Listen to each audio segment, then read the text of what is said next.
If you're Filipino and you love macarons, here is my version of a beloved Filipino cookie inspired by a French classic.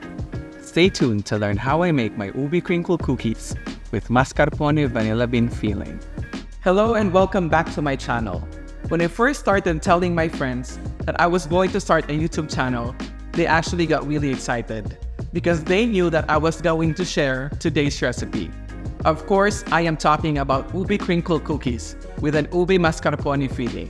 It is my take on a French macaron, and actually I tried doing French macaron before, and I was very unsuccessful to do so, and I realized, you know what, I should not try to do stuff like this. I should try to do something that is Filipino, that is close to home, and so that is how this recipe was born. So, without further ado, let's get started. Here you see me measuring my all-purpose flour the proper way, which is to grab a spoonful of flour and transferring it to the measuring cup.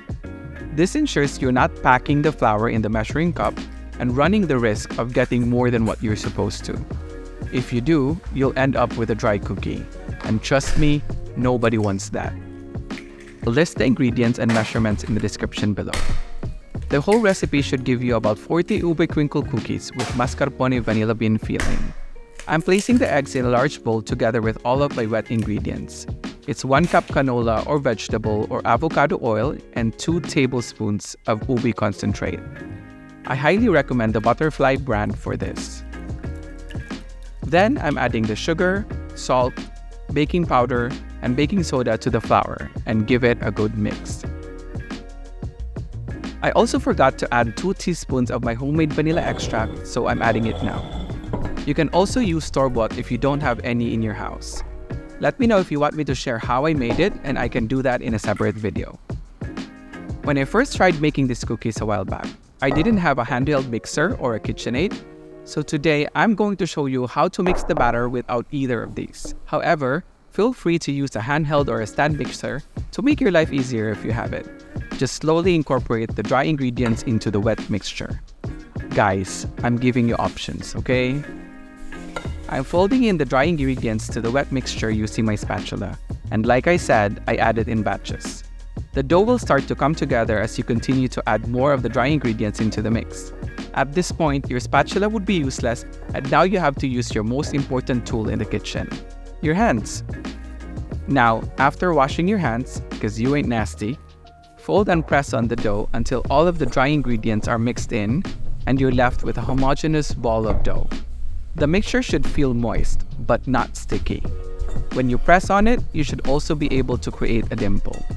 The dough needs to rest in the fridge for at least an hour for the gluten to relax and for all of the ingredients to get to know each other.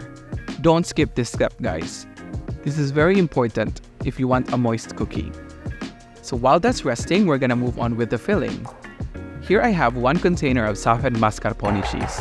You can also use cream cheese if you like, and I've used it before. But honestly, I highly recommend and prefer the mascarpone cheese on this one because the end product tastes just like softened vanilla ice cream.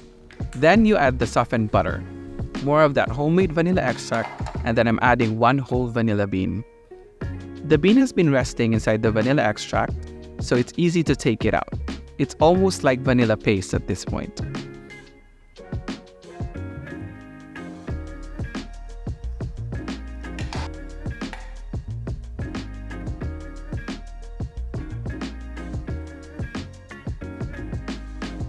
To this, I'm also adding in some powdered sugar. Then I cover it with a plastic wrap, making sure I seal the edges so a crust won't form. Then I put it in the fridge until I'm ready to use it.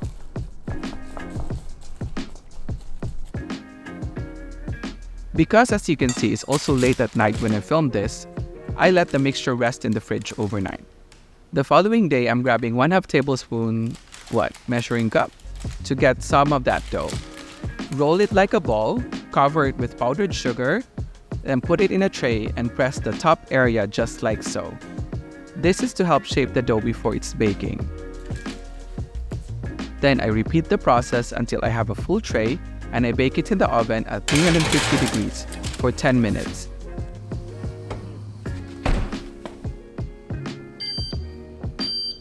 And voila!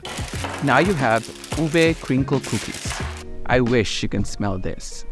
Another important step is to let it cool down. See, if I press this, not only is it hot, it also isn't as firm as you wanted it to be. Letting it rest and cool down will let you achieve the consistency you want in a crinkle cookie. Now that it's finally cooled down, I'm grabbing a piece of my Ube Crinkle cookie, turn it upside down, put some of that filling, and place another cookie to create a sandwich. This is my Ube Crinkle cookie with mascarpone vanilla bean filling, and it's the highly requested recipe from my friends. If you did this right, it should be chewy. I hope you enjoyed this video, and I'll see you on the next one. Bye!